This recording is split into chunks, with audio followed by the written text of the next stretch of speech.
ഇന്ന് നിങ്ങളെ ഞാൻ ഇൻട്രൊഡ്യൂസ് ചെയ്യാൻ പോകുന്നത് നമ്മുടെ റിയാദിന്റെ തലവര മാറ്റാൻ പോകുന്ന ഒരു മുതലാണ്. Riyadh air. പുതിയ ഫ്ലൈറ്റ് അല്ല, ഒമാന്റെ ഒരു പഴയ ഫ്ലൈറ്റ് ട്രയലിന് വേണ്ടി ഇവരിവിടെ കൊണ്ടിട്ടിരിക്കുന്നതാണ്. അടുത്ത മാസം റിയാദിന്റെ പുതിയ 2 വരും. ഇനി റിയാദ് ഭരിക്കാൻ പോകും. നമ്മുടെ ഖത്തറും അതുപോലെ തന്നെ എമിറേറ്റ്സ് എത്തിയാദിന്റെ കൂടെ കണ്ടുപിടിക്കാൻ പോകുന്ന മുതലാണ് ഈ കിടക്കുന്നത്. അപ്പൊ നമുക്ക് അടുത്ത മാസം ഇതുവരെ അറിഞ്ഞ വെച്ച് പുതിയ 2 ഫ്ലൈറ്റാണ് വരുന്നത്. പുറകെ എയർവേസ് വരും. അത് കഴിഞ്ഞ് സ്റ്റാർട്ട് ചെയ്യുന്നത് ഫസ്റ്റ് UK, അതുപോലെ തന്നെ ദുബായ് ഡെസ്റ്റിനേഷനാണ്. ഇതുവരെയുള്ള അറിവ് കൺഫേം ആയിട്ടില്ല. മെയിനായിട്ടുള്ള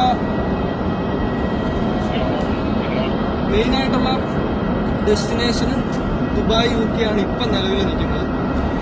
മെയിനായിട്ട് അവർ ഫോക്കസ് ചെയ്യുന്നതും ടൂറിസ്റ്റാണ്. അതായത് 2030 വിഷൻ പരിപാടിയായിട്ട് മെയിനാകാൻ പോകുന്നത് റിയാദ് എയർ ആണ്.